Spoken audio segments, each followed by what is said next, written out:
에게 이르시되 너는 너의 고향과 친척과 아버지의 집을 떠나 내가 네게 보여줄 땅으로 가라.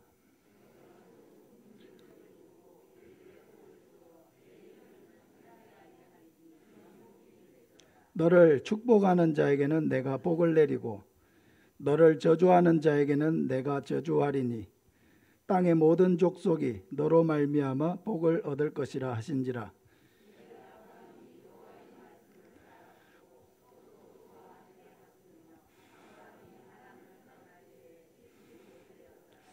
아브라함이 그의 아내 사레와 조카 롯과 하란에서 모은 모든 소유와 얻은 사람들을 이끌고 가나안 땅으로 가려고 떠나서 마침내 가나안 땅에 들어갔더라.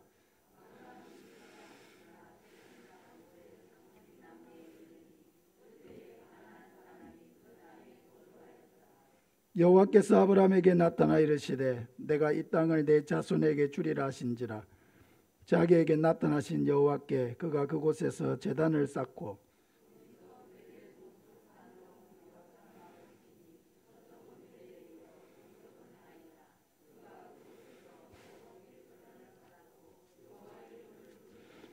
점점 남방으로 옮겨갔더라. 아멘.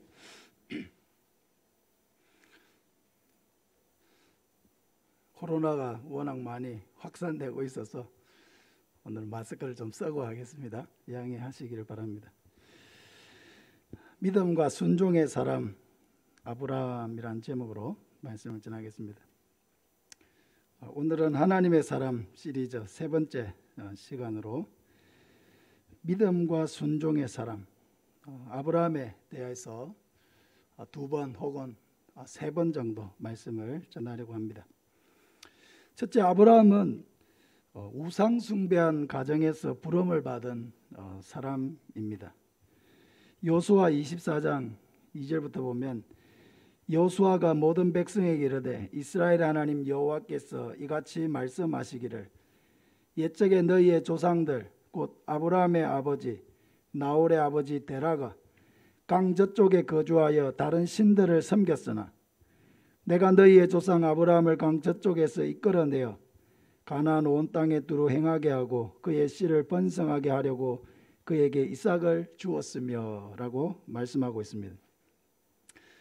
아브라함은 대략 연대로 치자면 주전 2166년 경에 태어났습니다. 그러니까 아브라함의 아버지 데라가 거주했던 강 저편은 유프라테스 강을 의미하는데 그 강 저편이 바로 갈대아 우르입니다. 데라는 이곳에서 원래 우상을 숭배하던 사람이었다. 다른 신들을 섬겼다 하고 말씀하고 있습니다. 그러니까 아버지가 다른 신들을 섬겼으니까 역시 아브라함도 같이 아버지와 함께 우상을 숭배하던 사람이었다는 것입니다. 그러나 하나님께서는 이러한 데라의 가정을 우상 숭배하던 데서 이끌어내어서 하나님의 목적을 따라 가나안 땅으로 가게 하셨습니다. 창세기 11장 31절 32절 우리 같이 한번 읽겠습니다. 데라가 그 아들 아브라함과 하란의 아들인 그의 손자 롯과 그의 며느리 아브라함의 아내 사레를 데리고 갈대아인의 우르를 떠나 가나안 땅으로 가고자 하더니 하란에 이르러 거기 거류하였으며 데라는 나이가 205세가 되어 하란에서 죽었더라. 여기 나오는 갈대아인의 우르라고 하는 이 지역은 고대 바벨론을 의미합니다. 이곳에서 가나안이라고 하는 땅은 너무 먼 땅이고 또 미지의 땅, 잘 알려지지 않은 그런 땅이었을 것입니다. 갈대아 우르에서 가나안, 나중에 아브라함이 가나안의 세겜에 도착을 하는데 이 갈대아 우르에서 세겜까지의 거리가 대략 2500km 정도입니다. 2500km. 이 길이 여러분 얼마나 먼 길입니까? 근데 하나님께서 명령하심으로 데라와 그의 모든 자녀들까지 이 갈대아 우르를 떠나서 이제 가나안을 향해서 갔는데 중간쯤 가다가 멈춰섰습니다. 그곳이 어디냐면 바로 하란이라고 하는 곳입니다. 이 하란은 이제 갈대아 우르에서 1,500km 정도 떨어진 곳이죠. 그러니까 반 정도 온 것입니다. 근데 이 여정은 데라가 굉장히 노쇠함으로 말미암아 하란에서 지체하게 되었던 것 같습니다. 아마도 나이가 많아서 더 이상 이동할 수가 없게 되었고, 그래서 이 데라가 여기에서 죽을 때까지 아마 모든 그 이동이 멈추고 지체되었던 것 같습니다. 그 데라가 이곳에서 205세의 나이로 이제 숨을 거두게 되었고, 그 후에 하나님께서 하란에 있던 아브라함에게 다시 나타나셔서 떠날 것을 명령하셨습니다.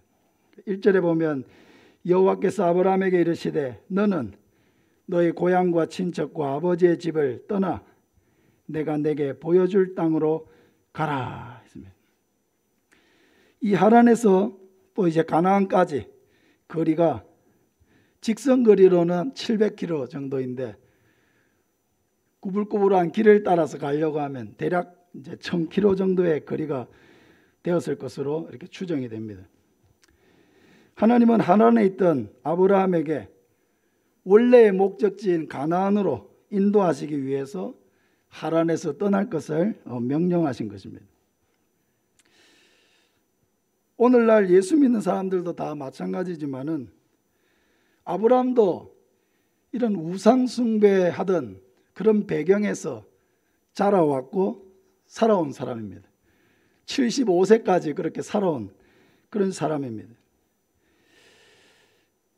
이 말은 어떤 사람이 불교의 배경을 가졌든지 또 무슨 이슬람의 배경을 가졌든지 무슨 천도교의 배경을 가졌든지 당군교의 배경을 가졌든지 어떤 우상숭배나 미신의 배경을 가졌다 할지라도 그들이 결국 그 우상을 버리고 하나님께로 나아와서 예수를 믿어야 한다는 것을 보여주는 것입니다. 전도를 하다 보면은 뭐 항상 그런 사람들을 많이 만나죠. 나 불교입니다. 그럼 이제 갈 줄 알고 나 불교입니다 하면은 그렇습니까 하고 이렇게 갈 줄 알고 이제 그렇게 이야기하시는 분들 많습니다. 그럴 때는 그러시냐고 하면서 떠나면 안 되고 불교니까 예수를 믿어야 된다고 얘기를 해야 되는 거죠. 당신이 천도교니까 예수를 믿어야 된다고 해야 되는 거죠.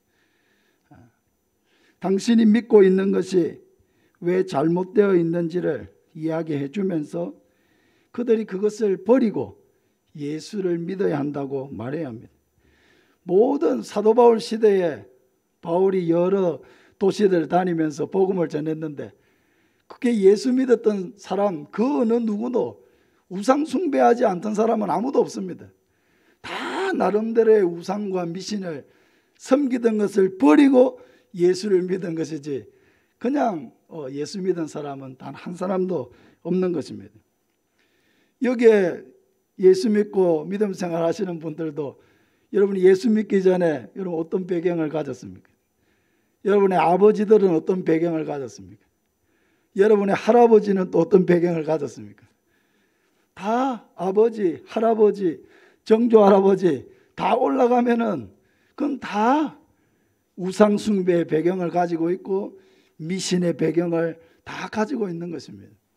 그러니까 하나님께서 그런 배경 속에서 살아온 우리를 구원하셨듯이 또 많은 사람들이 지금 그러한 배경 가운데 있기 때문에 아브라함을 그런 우상 숭배하는 데서 이끌어내어 하나님을 섬기는 백성으로 삼으셨듯이 지금도 우리가 기도하고 있는 모든 사람들이 다 그런 배경 속에 있는 것은 매우 당연한 것입니다. 특별한 것이 아니죠. 그들이 다 주께로 나와서 예수님을 믿을 수 있도록 그렇게 기도하시길 바랍니다. 두 번째로 아브라함은 하나님의 약속의 말씀에 믿음으로 순종하였습니다. 우리 2절부터 4절까지 같이 한번 읽겠습니다. 내가 너로 큰 민족을 이루고 내게 복을 주어 내 이름을 창대하게 하리니 너는 복이 될지라. 너를 축복하는 자에게는 내가 복을 내리고 내를 저주하는 자에게는 내가 저주하리니 땅의 모든 족속이 너로 말미암아 복을 얻을 것이라 하신지라. 이에 아브라함이 여호와의 말씀을 따라갔고 롯도 그와 함께 갔으며 아브라함이 하란을 떠날 때에 75세였더라. 아멘. 마스크를 쓰고 이야기하려고 하니까 숨이 좀 찹니다. 하나님께서 아브라함을 통해서 많은 약속들을 주셨죠. 내가 너로 큰 민족을 이루게 하겠다. 그리고 복을 주시고 내 이름을 창대하게 하겠다. 유명하게 하시겠다는 거죠. 그리고 가는 곳마다 내가 너의 편이 되어서 너를 축복하는 자에게는 내가 복을 주고 너를 저주하는 자에게는 내가 저주할 것이다. 네가 어디 가든지 내가 네 편이 되어줄 거다. 이렇게 약속하시는 거죠. 그리고 하나님께서 아브라함을 복의 근원이 되게 하시겠다고 이렇게 약속하시는 것입니다. 근데 이 약속이 어마어마한 것이죠. 내가 너로 큰 민족을 이루게 하겠다. 너의 이름을 세상 속에서 아주 유명하게 하겠다. 복의 근원이 되게 하겠다. 너무너무 엄청난 복인데 너무 엄청나면은 이게 피부에 와 닿습니까? 안 와닿습니까? 지금 아브라함의 상황이 어떻습니까? 당장 상속자가 없는 상황이에요. 당장 단 한 명의 상속자도 없는 상황인데 큰 민족을 이루게 해주겠다. 이것이 여러분 얼마나 아브라함에게 와닿았을지는 의문입니다. 아브라함은 하나님이 약속하신 이 복의 실체를 정확하게 알지는 못했을 것입니다. 너로 말미암아 세계 모든 민족이 복을 받게 될 것이다. 이 약속의 실체가 누구냐면 바로 아브라함의 후손으로 오실 예수 그리스도를 믿는 자가 모든 죄를 용서받고 하나님의 자녀가 되고 영원한 천국을 얻게 되는 이것을 말씀하는 거거든요.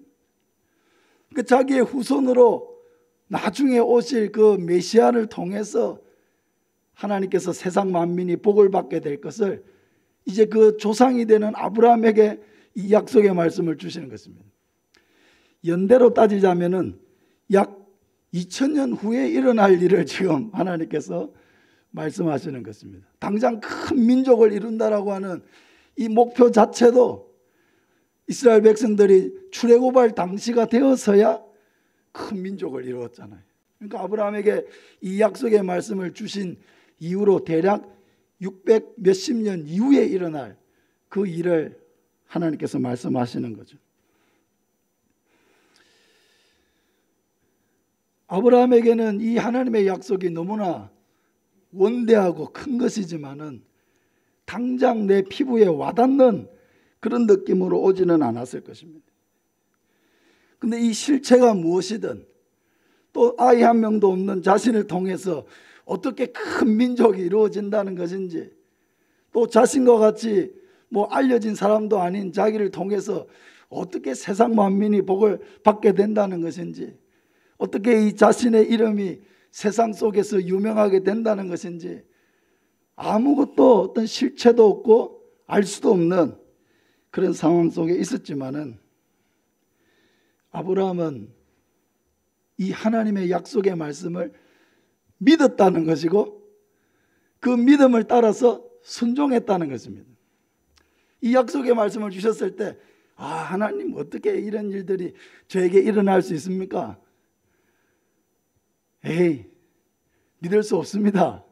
그렇게 하고 그냥 하란에 주저앉은 것이 아니라는 거죠. 어떻게 했습니까? 4절에 보면은 이에 아브라함이 여호와의 말씀을 따라갔고 라고 했어요. 여호와의 말씀을 따라갔습니다. 하나님의 말씀을 믿고 순종했다는 거죠.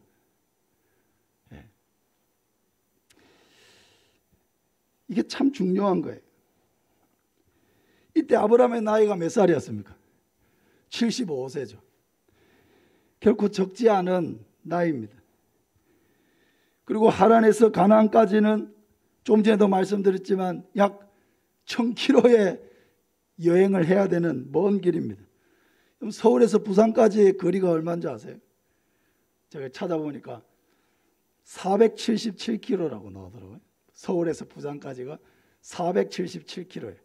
그 1000km니까 하란에서 가나안의 세겜까지 약 1000km니까 서울을 왕복하는 것보다 더 먼 거리를 걸어서 이동을 해야 되는 겁니다. 한 번도 가보지 않은 곳이고요. 지금처럼 무슨 치안이 또 잘 되어 있는 이런 상황도 전혀 아닙니다. 이 먼 거리를 걸어가니까 시간은 또 얼마나 걸릴 것이며 몸은 또 얼마나 고될 것이며 또 아브라함과 또 아내 사레와 많은 종들과 가축, 이 많은 대대적인 인원이 그 먼 거리를 걸어가려고 했을 때 그 어려움이 얼마나 컸을지 여러분 한번 상상을 해보시기 바랍니다. 그리고 거기 도착한다고 해가지고 뭐가 딱히 뭐 아브라함의 그 일행을 환영하고 있는 어떤 존재가 있는 것도 아닙니다. 아무것도 어떤 준비되어 있는 곳은 아닙니다. 이 모든 상황의 여정을 걸어가기 위해서 아브라함에게 필요한 것이 뭐냐면 믿음과 순종, 이 두 가지밖에 없는 것입니다. 믿음과 순종. 하나님의 말씀을 믿고 그 믿음을 따라서 순종하는 것.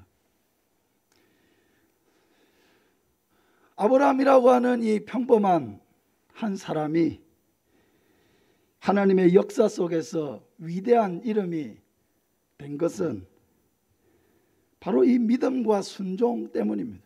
믿음과 순종. 우리와 같이 평범한 사람들, 그죠? 한평생 우리가 이 삼천포를 주변으로 살아가고 있는 우리와 같은 사람, 평생 살아도 TV에 단 한 번도 나오지 않을 가능성이 많은 우리와 같은 사람이 하나님께 유명하게 쓰임받는 사람이 된다. 어떻게 그렇게 될 수 있습니까? 우리 역시도 마찬가지로 믿음과 순종입니다. 믿음과 순종. 하나님의 말씀을 믿고 또 그 믿음을 따라서 순종의 길을 걸어가는 것. 이것이 우리의 삶을 거룩하게 만들고 위대하게 만드는 것입니다. 특별하게 만드는 것입니다. 하나님은 우리가 하나님을 믿을 때 역사하십니다. 하나님은 우리가 하나님께 순종할 때 우리의 삶을 사용하십니다.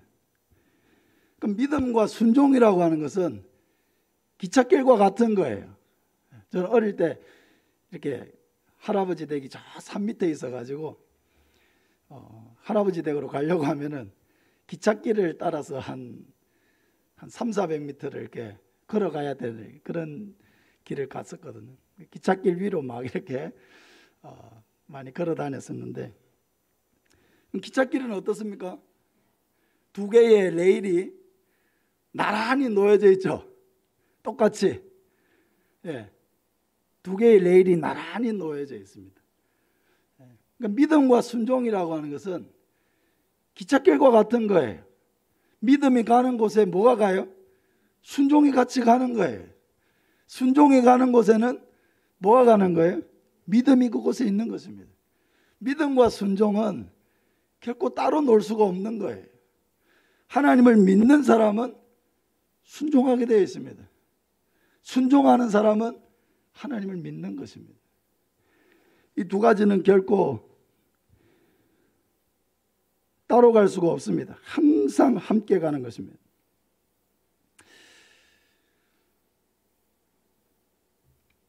여러분, 하나님께서 우리의 가족들을 구원하기를 원하신다는 것을 믿습니까? 내가 지금 기도하고 있는 이 가족들, 나의 남편, 아내, 나의 형제들, 자녀들, 일가 친척들, 내가 사랑하는 사람들, 하나님이 정말로 나를 구원하신 것 같이 그들도 정말 구원하기를 하나님이 원하신다. 이런 믿음이 여러분의 마음속에 있습니까? 없습니까? 있습니까? 예, 있어야죠. 이 믿음이 분명해야 그 다음 행동이 나오기 때문에 있어야 합니다. 우리는 이것을 어떻게 확신할 수 있느냐? 하나님의 말씀을 통해서 확신할 수 있죠. 디모데전서 2장 4절에 하나님은 모든 사람이 구원을 받으며 진리를 아는 데 이르기를 원하시느니라. 분명하게 하나님이 말씀하고 있잖아요.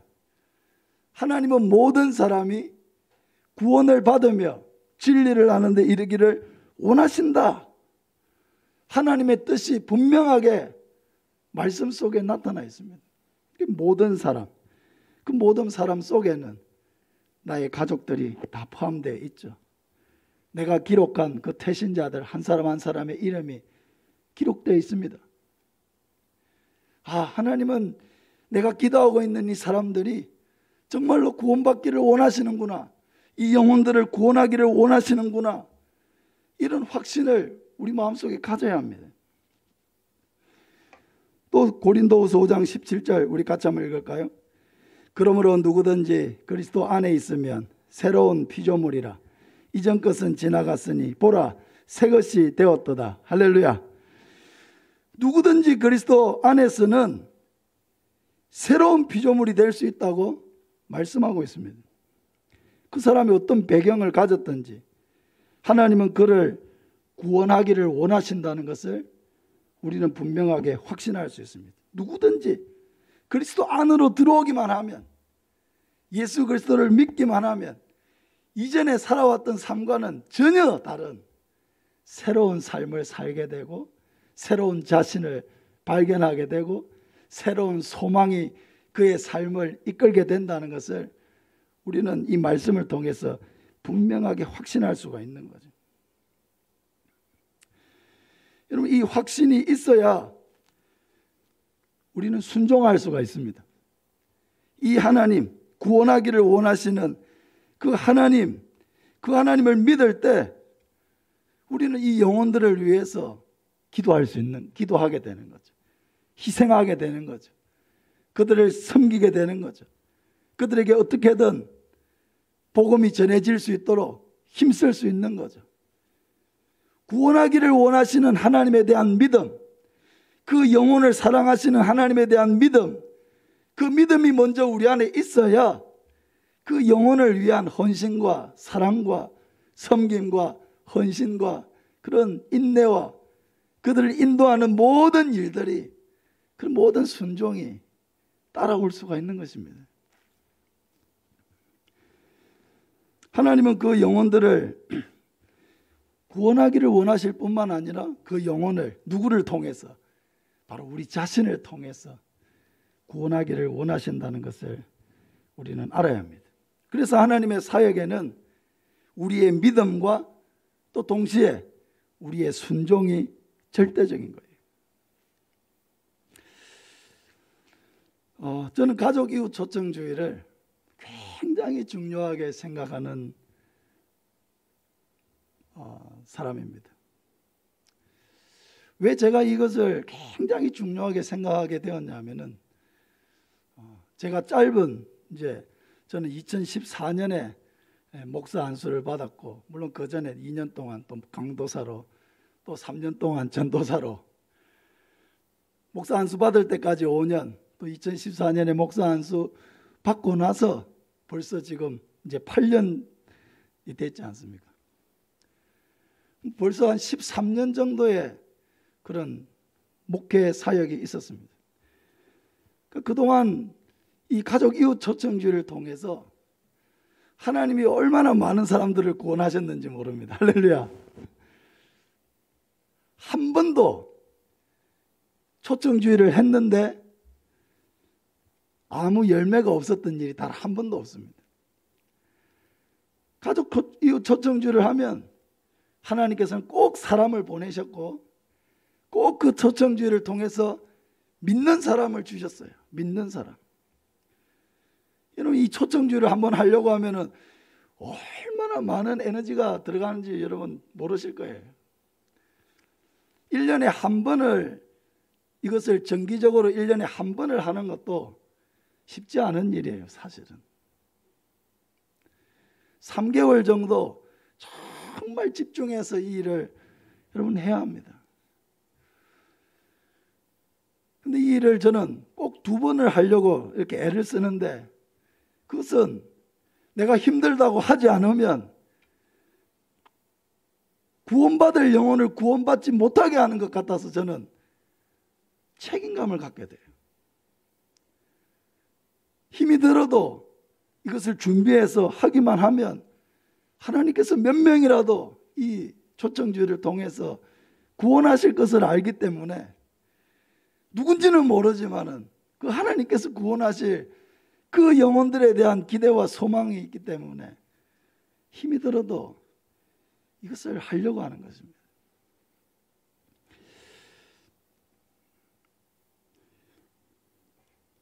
지난번 초청주일 때도 너무 많은 분들을 하나님께서 구원해 주셨죠. 할렐루야. 이런 일들을 하면은 목사도 힘이 들고 우리 성도님들도 또 태신자를 작정하고 그들 위해서 기도하고 또 한 명이라도 오게 하려면 집에 찾아가고 만나고 밥도 먹고 선물도 사주고 여러분 그런 과정들이 여러분에게 어느 정도의 부담이 된다는 것을 저도 알고 있습니다. 그러나 그것이 하나님 나라에 이런 보물을 쌓는 일이라는 것을 믿으시길 바랍니다. 그래서 이런 일을 할 때는 조금 힘이 들고 마음에 좀 부담이 되고 해도 못 이기는 척 따라오시길 바랍니다. 힘이 들어도 순종해 보시길 바랍니다. 어려워도 하자는 대로 한번 해보시길 바랍니다. 그러면 반드시 이 모든 일들이 우리 자신에게 다 유익하게 하나님께서 복을 주시고 은혜를 주시는 것을 체험하게 될 줄로 믿습니다. 저는 너무 기대를 가지고 있습니다. 이제 태신자를 작정하는 단계에 있지만은 여러분이 적는 이 이름들 중에 누가 하나님께서 어떤 영혼을 하나님께서 구원하시고 어떤 영혼을 불러주시고 또 어떤 영혼을 구원하게 하셔서 지난 주일에 이렇게 이제 예수 믿게 된 지 3개월, 4개월밖에 되지 않았던 우리 새가족들이 여기 앞에 나와서 그렇게 귀한 고백을 드릴 수 있는 그런 사람들이 분명히 초청주일 후에 몇 사람 이상 나올 것을 생각하니까 너무 기대가 되는 거예요. 누굴까? 누구의 남편? 누구의 자녀들? 누구의 부모님? 여러분이 사랑하는 어떤 사람이겠죠. 그러나 이 모든 과정에서 하나님은 여러분의 믿음과 순종을 통해서 일한다는 것을 여러분 반드시 기억하시길 바랍니다. 여기에는 성령의 역사, 그리고 성령의 역사는 여러분의 순종과 믿음을 통해서 일하시는 거예요. 이 말씀을 그냥 또 전도하라 하나님받아 이렇게 받아들이지 말고요. 하나님이 나에게 어떤 순종을 요구하시는가, 어떤 믿음을 나에게 요구하시는가, 그리고 이 일을 통해서 단 한 영혼의 구원하시는 것뿐만 아니라 이 일을 통해서 하나님이 나를 만나주시고 또 놀라운 체험을 하게 하시고 이 구원의 은혜와 감격을 회복시키시고 내 안에서도 하나님의 놀라운 그런 변화들이 일어나게 될 것을 바라보면서 그렇게 하나님을 기대하시길 바랍니다. 하나님은 반드시 일하실 것입니다. 열매를 주실 것입니다. 그러나 여러분의 믿음과 순종을 통해서 그렇게 하실 것입니다.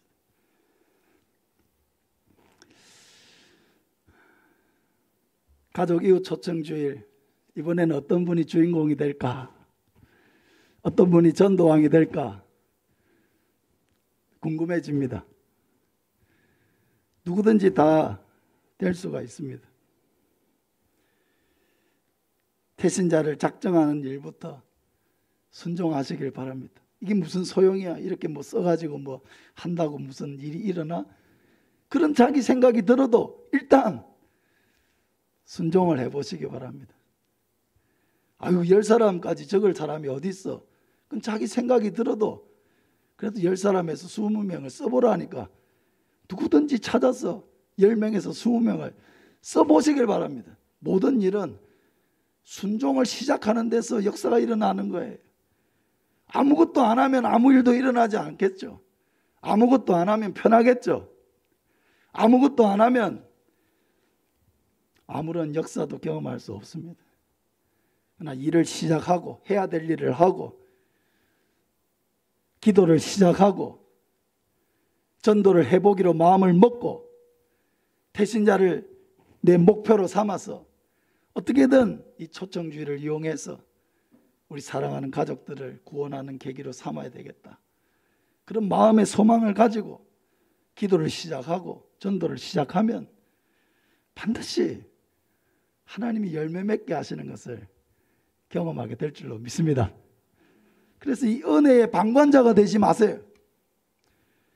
다른 사람이 전도해가지고 상 받는 거 맨날 박수만 치려고 하지 마세요. 박수를 받으세요.